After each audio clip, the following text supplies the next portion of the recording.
All right. I'm Coco Cabral coming to you live today from downtown LA with a very special guest who's going to help us to train, transform, and triumph in our parenting lives. I have with me a pediatric neuropsychologist who is going to answer your questions about some of the traps that we find ourselves in as parents, myself completely included. So, coming in from the state where I grew up, New Jersey, welcome to Coco's Flame Zone, Dr. Sarah Levine Allen. Welcome to the show, Sarah. Oh, thank you so much, Coco. I'm so excited to be here. Oh my gosh. Oh my gosh. I can just feel the excitement from coast to coast. It's just, I've been looking forward to this interview for so very long. So to get us into our interview, because of course we've got busy parents watching who want their questions answered. So for our busy parents, I'll read a little bit of your bio so that they'll start to get to know you, and then we'll ask questions. So America's Brain Gal, pediatric neuropsychologist, Dr. Sarah Levine Allen helps busy parents apply brain science proven strategies to be able to understand their kids' needs and help them to grow. Dr. Sarah is a mom, a parent hacker, doctoral professor, and school program consultant. She spent over 15 years studying neuroscience and is the international best-selling author of this award-winning book right here in my very own home studio, Raising Brains. She's also been featured. Check out this list, you guys. She's also been featured in Forbes, ABC, NBC, Good Day Rochester, Good Day Philadelphia, NPR, so many others. With that list, I am so truly humbled, truly honored to have you here today, Sarah, on my fledgling beginning YouTube TV channel. Oh my gosh, just thank you for taking the time out to be with us here today. Oh, I wouldn't want to be anywhere else. I'm so happy to be here, Coco. You know how much I love you. Oh my gosh, I'm all that emoji with the hearts all around. That's right now. So I'm going to go ahead and dive in with our first question, which is a little bit on behalf of a lot of the parents who happen to be my clients in my flamenco fitness program. And we've got a lot of parents in there with a lot of age range. Yes. Oh yeah. My particular age range happens to be, I have 2 adult kids and 2 teen kids. We're in a blended family. And I've dealt with some serious issues with each kid. Some of them are medical, some of them are emotional, psychological. So I've read, all the books, all the blogs, listened to all the podcasts, and of course, consulted all the doctors. And what attracted me to you and your book is that your approach really seems so fresh and so unique.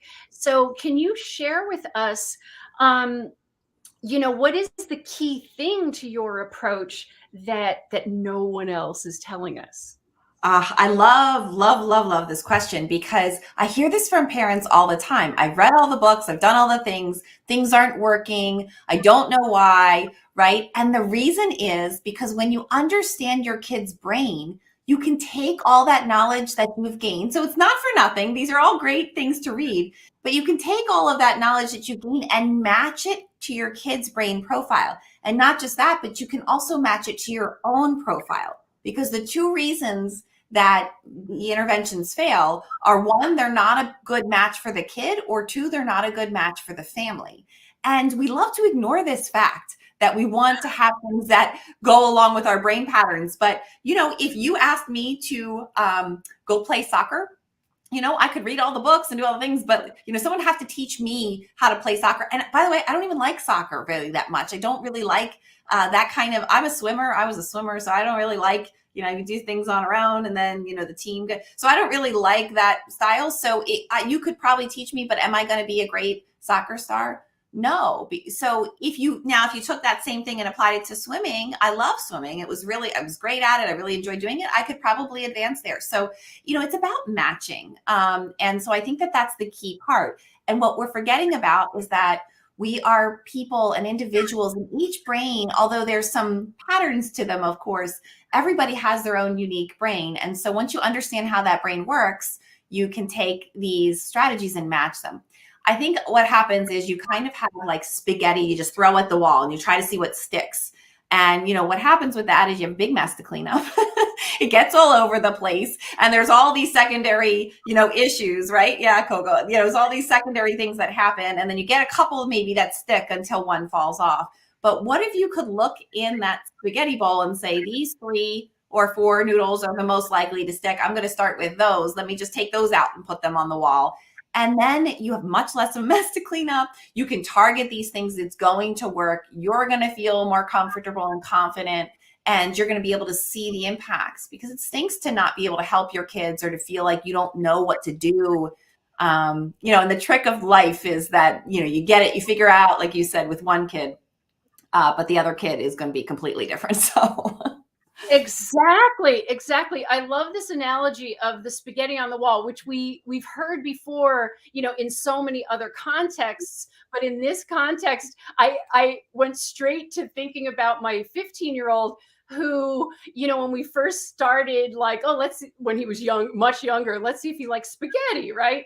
And so we served it with the sauce, spaghetti sauce, because it seems like, well, gee, that's how I eat my spaghetti. And he would like pick out, he has a very limited palate still. He would pick out, these individual, and then try to, scrape off with his fingers the sauce. And so we were like, oh, okay, so this kid doesn't like the sauce. So let's just cook the spaghetti noodles. And then we discovered he liked butter, Mm. So eventually, yeah, see, we got to the point where like now he cooks his own spaghetti. Come on, 15, right? Life skill, right? But he cooks his own spaghetti and knows, like, he puts the butter in and great, right? And then he'll gobble up, like 2 bowls of spaghetti because he's 15. So, so I love that analogy. And, it just totally makes sense to me. And what was your pivotal moment that made you realize, like, aha, I've got this approach, Mm. and of course you've got the book here, but also kind of leveling that up to coaching parents? Yeah, and I think actually what happened was I've been using, this is just the approach I knew. I've studied brain science over 15 years, as you said. I kind of live that. I do assessments for children, so I'm constantly looking at brain patterns. And so I really always thought about kids like little brains, but I never realized that that's how I thought about kids until, we had the pandemic, the world shut down for a while, a lot of my schoolwork. Schools weren't open. And so it just gave me a lot of time to kind of sit back and think. And I was able to just think about what was important in raising my children, what was important in my clients when they're raising their children, and what kind of patterns we were seeing. And it just became apparent to me very quickly that it's really important to teach coping and adaptive skills and mental health skills and happiness and success. And those are all based on skills that your kids need to build along the way. And if you look at your kids like little brains, you start to see these areas where we can be really good teachers of these different skills, but we need to be able to break them down. And unless you're a teacher, you don't think about things in that way. And unless you're a neuropsychologist, you don't think about brains in that way. And so, as parents were coming to me, especially during the pandemic, when things were really, really difficult for parents and they became a lot of things at one time, it became really apparent that if you understand your kid's brain and you use that to break down certain skills that they need, and you can guide them along the way for those, that's when you're going to be the most successful. And, for me, I've had a lot of, I guess you would call it, tragedy in my life. And, every time something like that happens, I think it just teaches you the importance of helping your kids grow and be happy and successful as they do that. And maybe defining success more in positive mental health skills, in knowing who you are and what you want to be, in developing a growth mindset to really continue to find growth every single day. So I think that's kind of really how it came about. But the key with the brain science being effective, it's just something I had always used, and realizing over the course of the pandemic that that was the key to helping parents actually change things for their kids, helping the kids actually grow and develop. And watching kids struggle, the kids who were struggling, where they were lacking. You know, some kids did fine and some kids didn't. Some parents did fine and some parents didn't.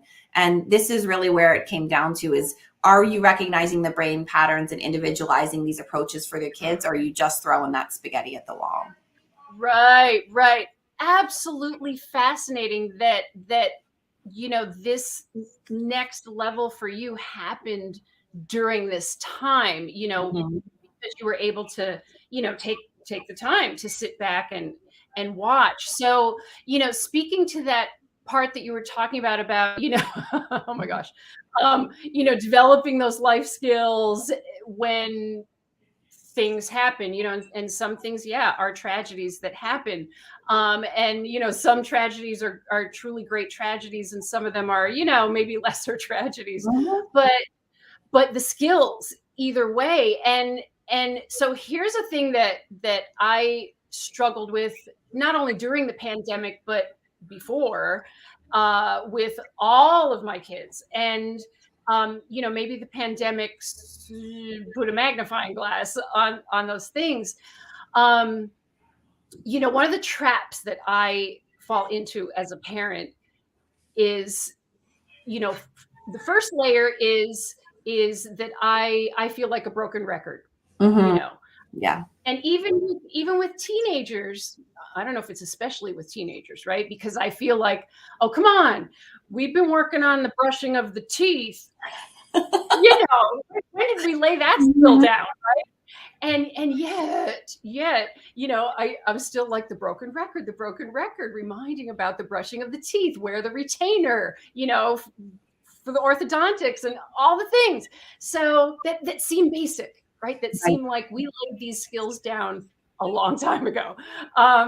And so that's like the first layer, but the second layer, which I think is the maybe bigger trap for me, is like when we go to the dentist, we go to the orthodontist, we go to the doctor, and I feel like they are sounding like the broken record, because it's Mm-hmm. like, oh, you know what? At the last visit, it was the same.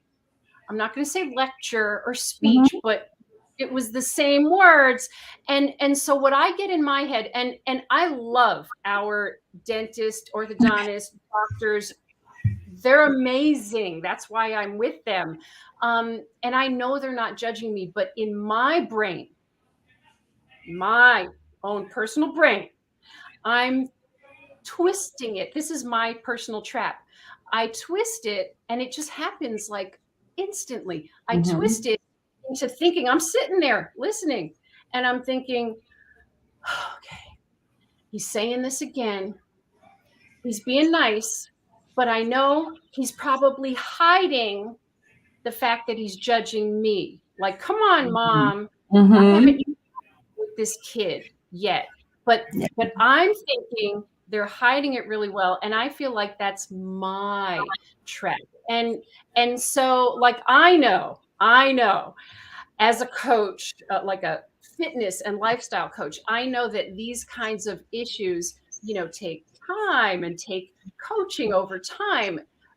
But for today, because this actually just happened to us this week, we had an endocrinology appointment this week, and it was again, and I went into the trap again. So let's say for today, before my 15-year-old comes home from school and walks in that door again, right? And Mm-hmm. it all gets triggered in my head. Like, what's one thing? If you could pick out one thing that I could implement today before he walks in that door, like to just take a step out of that trap. Well, a couple things. I mean, we all have mom guilt, right? Mom guilt's going to be just a part of the job. It just happens. So the fact that you have it, is totally normal, and the fact that you're recognizing it and want to get out of that trap is very, very typical. We all do it. That's a step ahead to be able to recognize it and know that that's what's happening to you. So kudos to you for knowing that. And I think also after the pandemic too, another thing that happened, we're throwing out all the shoulds for parents. Parents ever all the shoulds. So don't worry about were you good enough? Did you do this? Like, it's all out the window. We really focused on the kids. And I would want to ask you a question, Coco. Is what you're doing now with the nagging working? uh, Well, okay, here's the thing. I think that maybe in the moment it's working because did you brush your teeth? Yeah. Right. So I think in the moment it works, but then it's when we go to the dentist and the dentist comes out and says, okay, mom, we have a problem. There are these, 3 precavities in the molars. He's not brushing his teeth when you ask him to, right? Or, I guess my question to you is, what are you trying to teach that little brain? Because if you start to think about things, what are you starting to teach him? What's your goal in doing that? What are you trying to teach him?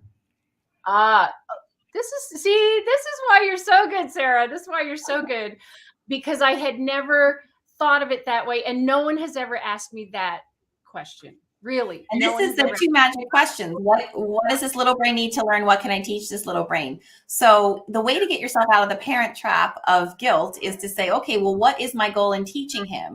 Is my goal to teach him these life skills of brushing his teeth? Is my goal to teach him independence in those life skills? Is my goal to just make the dentist happy with me? You have to think about what the goal is. And the last one isn't for your kid, right? That one's for you. Right. And we all have them. But if you start to think, what am I going to teach this little brain? He's more likely to not do it because you told him than to do it because you told him. That's the teenage way too. And this with life coaching too. If, my question to you with a lot of these things are, if they don't want to change, if they're not invested in it, if it's not from the internally that they want to do this, or changes, it's not going to happen. So your goal, when you start to think about it, could be something like, I want this to be meaningful to him. I want him to start to see this as a good thing for these reasons. So honestly, the 3 cavities is probably the best thing that ever happened to him, because if you step back and don't take responsibility for that, then what's likely to happen is that's not going to feel good. And he might decide, this doesn't feel good. And now I've learned that lesson, and we need, and I'm going to start brushing my teeth. And you can help set kids up for success. So if he's kind of a little ADHD or can't quite keep on top of those things, you can help him develop a system to remember, set timers on his phone. Even younger kids, even he probably would like writing it on the mirror and checking it off. Those kinds of things you can always do to support. But really, the subtitle to the book is Mindful Meddling to Raise Happy, Successful, Connected Kids. So the mindful meddling part is to be mindful in the way that we meddle. So I'm not saying don't meddle. We're going to meddle. But I'm saying if you're really paying attention to what that little brain needs to learn, now you're going to give him the tools that he needs and then lay off, because now it's not about a power struggle with you. It's not about not listening. It's about him, and he can have the cavities or not have the cavities. We've got ways of fixing those. So that's probably the best natural consequence he could have. Good to hear. Good to hear. Tough pill to swallow, as the parent who, is looking ahead. In this particular situation, luckily the dentist said they're like pre-cavities, so we'll keep an eye on them for 6 months. So it's like, okay, so we're gonna implement stuff for 6 months to try to keep them in check so that he doesn't, hopefully. And you should start asking him questions. What are you going to do about this? How are you going to do this? Because when you start taking it on yourself, again, you're externalizing that. His brain isn't learning how to do these things for himself. So we want to swoop in, we want to save our kids, but a little failure is a point of growth. It's not a bad thing. Sometimes it's a good thing. We don't want them to fall flat, but in this case, he should be responsible for setting up his strategy? What is it going to do? What can I do to help you? Is there anything that, do you need to set a timer? Is there something you want to do? You tell me what you want to do. Because when it comes the other way, it doesn't require his brain to generate any problem solving skills. And so then you're in that rut. And I wonder if that's why you're in the rut, because to take the approach of what are you going to do? You tell me, what do you think would work? Okay, well, what if you decide to just remember every day, but then you keep forgetting, then what's going to happen? So do you think you might need a strategy? What could that look like? Here's 3 strategies that people have told me about. Does there one sound good to you? Again, finding that right match. And you can do that at 15. You can do this younger. You can even do this older with your own brain. But the idea is to put, and we do this a lot as moms in general. We want to go in, we want to meddle, we want to fix. And we probably do that with our relationships too. We do that with ourselves, so to kind of be able to step back and say, I want to support you in growing your own skills in your own brain. It is not my responsibility to do things for you, because that doesn't help the brain grow. Yeah. I love this way of thinking. Speaking of brains, I love this way of thinking and thinking about it in terms of, by having him look at, like, let's say if I gave him 3 strategies, right, and have him kind of study the strategies, because he actually is incredibly smart and was, whatever, evaluated as gifted, way back in 2nd grade. And he is a thinker. He likes to research things. And so if I give him, let's say, here are 3 things to research, which one do you think would work for you? And let's start further back, Coco. How do we solve this problem? What are we going to do? Let him do the research. Yeah, let him. But it's a great example, because the skill you're building isn't just finding those strategies or researching the strategy and doing them. It is figuring out that you need to research strategies, figuring out that you need something. And we don't often see those as brain pathways and skills we need to build, but especially at 15, through the end of the development of the frontal lobe, which is kind of like mid 20s, maybe 30s at this point. People keep moving that back. So, that's exactly the part of the brain. I like to call her Frontie. She's like the secretary in the school, or like the CEO of a company. She's pulling all the information. She has to be able to say, I need a strategy. I need to solve this problem. There is a problem. All of those are skills that our brain learns. So just by saying, like, listen, we went to the dentist yesterday, what are we going to do about that? I'm sure he'll probably look, I don't know, why don't you tell me what I'm going to do? But no, that's not what you want. You want to build the skill of him telling you, and you can lead him. You can say, okay, well, at the beginning, you're going to cue a little bit more, because when you're promoting independence, you have to teach the skill, then cue the skill, and then slowly you'll pull back on the cues, and that's how you get independence. So in the beginning, it might be a lot of questions that you're answering. Well, if you let these go, then they're going to be cavities. So it seems like we need to do something. What things could we do? How could we find out what we need to do? Could we look on the computer? And you might do these things, but they're all in this kind of reflective questioning format. And then over time, the next time you say, all right, well, the doctor said this, he's like, I know, we got to figure out what to do about it. And, eventually he'll start to take that over and be a little bit more independent. It's not something that happens overnight, but he'll get used to the style that you are problem solving with and start to model that style as he gets older. That's how, how we always say we become our parents, we become I often, like, sometimes I'll make a face and I'll feel like my mother's face, or I'll say something to my kids, like I'll say, like, well, karma, or I'll say, it's not reality, it's perception, and I hear myself and I'm like, this is my mother. We learn those patterns from our parents, so we can lay these out in this way to build healthy brains. Right. Oh my gosh. And it's funny that you come around to that point, because as you were talking about, that guidance and that cueing, and then pulling back on the cueing, to build those pathways so that when it's a different problem, let's say in the maybe not even distant future, and I'm not there, right, to help with that judgment, he's got a pathway already laid. And I love that. I absolutely, oh my gosh, like, oh, I'm on like, When you back speaking up, that's your goal, right? Like, and I of, think we forget that that is the parent trap. You're absolutely right, is that you want to fix the problem, but that's not our goal as parents. Our goal is for them to be able to do it. And so that's how you get out of that parent trap of the mom guilt and those things, is that we just keep thinking, what does this little brain need to learn? What can I teach this little brain? And then you also try to use that modeling, right? Because right, we become our parents and our kids become us. That's just the way that it is. So we want to try to right. model going. Right.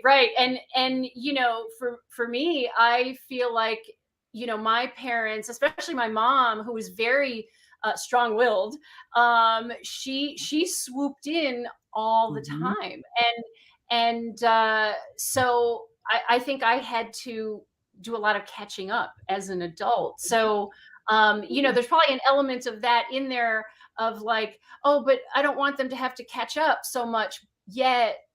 This is how you allow them, or give them the skills so that they don't have to catch up so much, is actually, yeah, doing that, like that little pullback of the cues. And even being very upfront with it. I'm very upfront with all of my interventions with all my kids, to just say, hey, this is something I want you to learn. So I'm going to help you, but it's important that you learn that, so they understand that, because that self-awareness is what builds the brain growth also. If you don't have insight into something, you can't change something. And so, you can keep talking about it. It's not gonna, if you don't have to sneak it. You don't have to sneak it in there. Really, I mean, listen, this is, like you said, life coach, right? A lifestyle coach. You're doing this. You're saying you would be cueing the moves, showing the moves, explaining to them what you're trying Right. to have them learn, so that they can implement that. It's the same thing with any skill that you're going to learn. We just don't often think of these problem solving, mental health kinds of skills as skills that you need to learn like that. Just like you learn math and reading and writing and flamenco dancing, you're going to learn these brain-based skills in the same way. Right. So fascinating. So fascinating. And I'm just going to take a peek at our time, Mhm. because, like we said at the top, we've got busy parents, and I know you have. I think you're doing a live in a little bit, Yeah, just a little right? bit. Yeah. Like in your group. But so I'll. There's one thing that kind of dovetails into what you're saying, and in what has happened in my flamenco fitness classes and that program. And yeah, in the classes, I cue the moves, Mhm. and a lot of the movements are, consistent from class to class to class, because we're building strength and flexibility. And there was one day when, for whatever reason, our internet, like on my end, it went out briefly. And so I had to quickly, like, try to figure out, oh my gosh, what was happening, and can I get back onto Zoom before everyone, just is like, oh well. We were about like 5 minutes into class, maybe, so we're still in the war. And I was like, oh, I would feel so bad if everybody just like gives up. So I'm frantically, getting back on to Zoom, and meanwhile trying to send like DMs to everybody, like off to the side in my phone, so that they would know, like, I'm trying to get back on. And I got back on, but a couple of minutes had transpired. By the time I got back on, it was a miracle, because the my clients had taken it upon themselves to cue themselves through it. Like, they just started, and I didn't realize this until I watched the replay, because I always post our, Uh-huh. and I watched the replay, and here they were saying, okay, like their arms are out and chest, and they're like, okay, yeah, what does she always say next? Oh yeah, she always says, rotate the arms and think about the upper arm bone. And they're going through for a couple of minutes and helping each other out with, like, oh yeah, and then she says this, oh yeah, and then she says this. And it was remarkable, and I was so proud. I was so proud. And so I get it. Like, now, I'm glad you said that, because based on what I do as an adult, for my business, it's like, oh, I can apply that to Mhm. parenting. Well, it's so funny you said that, because a lot of, especially I work with a lot of strong working women, who are either running their own companies or working in companies, and they'll say the same thing to me. Wait a minute, I do this for a living. Why don't I apply what I'm doing to parenting? Get this strategy, get this approach down, start making some goals, but then really changing the way that I think about it so I can start to build those skills. And it is a different perspective, and that does help often. So, and that's great that they continue. They probably continued for a couple of reasons. That model that you give, right? They're following that, and they're embodying that. But also, there's a part of your brain called the basal ganglia. I call it the BG, Mr. BG. And Mr. BG is there doing this kind of routinized movements and learning. And so you've created this routine to start your classes, and routines go to that center of the brain, frees up Frontie in the beginning too. So Frontie can think about what they're going to do. And so the Mr. BG just probably took over there too, and they didn't need much of their Frontie, so they could go on without you, at least until the good parts, until you started working them up in there. So right, until the really hard part, exactly.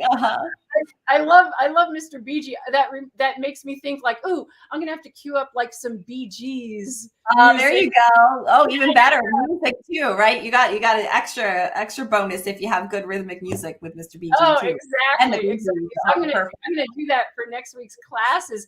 So maybe because we did structure this as Q&A afterwards, I'm like looking in the chat here. I'm not seeing like live questions. However, I do have a question from my group of parents who are kind of the subset of my clients, and to go to the opposite end of the spectrum, to the new moms, So one of the new moms in particular, she has a daughter who just turned 1. We celebrated her first birthday. I think it was just last week. And we have had the privilege of watching this particular little girl develop from the time when she joined the program. I think she was about 7 months old, somewhere in there, to, her first birthday, and, watching all the milestones. And it's been absolutely delightful, especially for those of us with older kids, to kind of, go back and be the cool aunties and uncles. We have men in the group, so aunties and uncles. And this mom was talking about one of her traps. And so I'm relaying this question on behalf of her, because she couldn't come live at this particular time this morning, but she'll watch the replay. So on behalf of her, her daughter is like super spunky. Like, she's got the personality already. My favorite kind. Oh, we love her. And she was with a mom friend of hers with also a baby girl who's just a couple months younger. And I mean, of course, at that age, a couple months is a big difference, but still close enough for jazz, right? And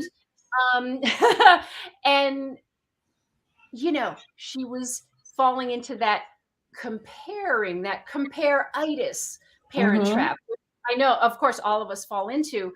Yep. And comparing her daughter and her friend's daughter, and how like, it was funny because her friend's daughter is more, one of those quiet babies, whereas her daughter is, the super energetic, constantly moving, one of those babies. And she actually phrased it as, oh, she has this good baby. And she knows that I know. does not make her daughter, bad at all.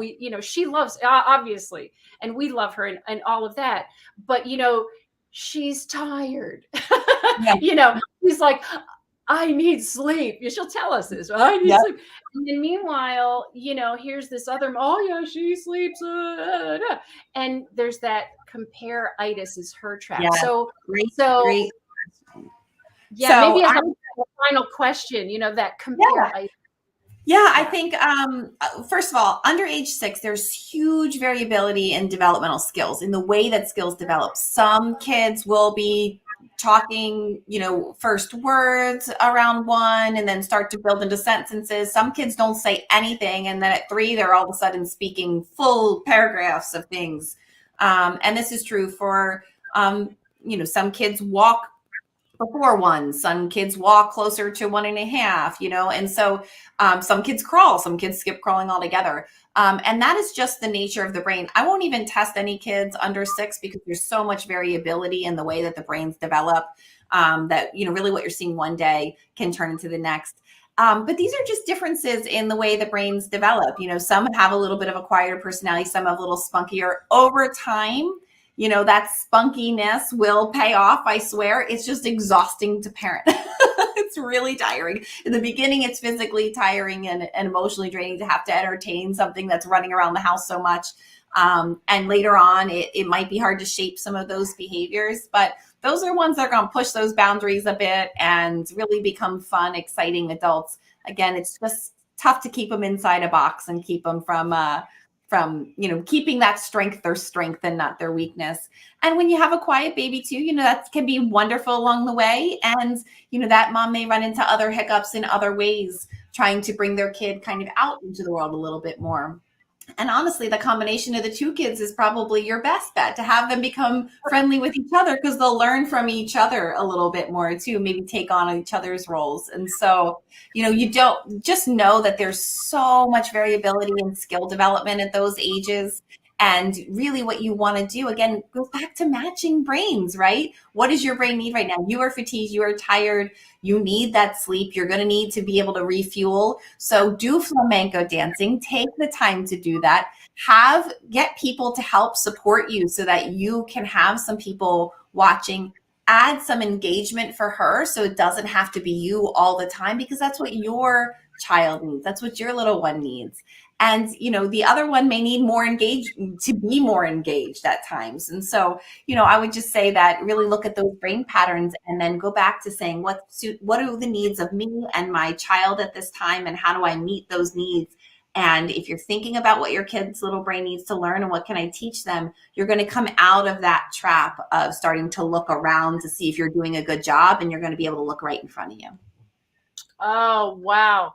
Brava, Sarah. Thank you for answering that question. I thank you on behalf of her, because it just came up the other evening in after class, and I knew she couldn't make it to this morning. So thank you on behalf of her for answering that. I'm sure she will just love that answer. So with that, how can our audience get in touch with you to get more information, to find your book? I know you've actually got something coming up, right? Is it like a I do. Well, you can always go to brainbehaviorbridge.com. That's my website. And you can, if you want to know the latest and greatest, you can throw your emails in there and we will send you emails a couple of times a week. We've been doing a lot of good brain-based tips for parenting and information. And you're right, I do have an exciting event coming up. March 7th, we're starting a 5-day challenge. So we're going to actually use the information from the book just 1 p.m. Eastern Standard Time.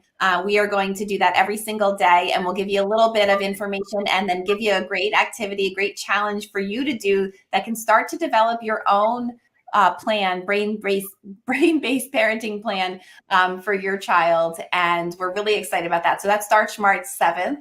And there's actually some tips on our email list about how you can get that challenge for free. And so if you're interested in that, again, pop your email in and we'll send you all that information as well. And we hope that you join us in there. And then of course you can find me on Instagram at Sarah L. Allen, SarahLallen. And we're always doing some fun things there too. Oh, fancy. I know you have a really fun Instagram, I'm just going to say. And I also receive your emails and they're, oh my gosh, you guys, they're the bomb. So super helpful, always super uplifting also, which I really appreciate, especially on, those days when it's like, Yeah. oh, great, we're going to the dentist today. I know. Well, and I have a blended family also. We have a very unique family structure. And so there really isn't one book that says, do this for this. When you have two different people blended together, not living, in my case, not living together, we have 4 kids across us and there's different co-parents. And, there's no book you can pull right off the shelf. So our goal is to teach you how to understand your brain and your kid's brain so that you can pick some of these things and individualize those things for your child and feel good about parenting again. Yeah, exactly what I need, exactly what I'm sure so many of us need to lay our own neural pathways, right? Our own brain pathways. Oh my God, I love it. I absolutely love this approach, love your approach, love you, Sarah, so much. So very much. Thank you. Thank you. Oh, thanks for having I'm me. actually, oh my God, I'm actually looking forward to later today to start implementing what you taught me today. You have to let me know how it goes. I want to hear all about it. I will. Absolutely. So the way I close every episode here is with a giant mwah. So if you would like to join me with that, I'm going to go ahead and do that. So this is to you, Sarah, mwah, mwah, mwah, first of all, and then to our audience. Oh my gosh. Mwah. Yay. Let's see. Oh, there we go.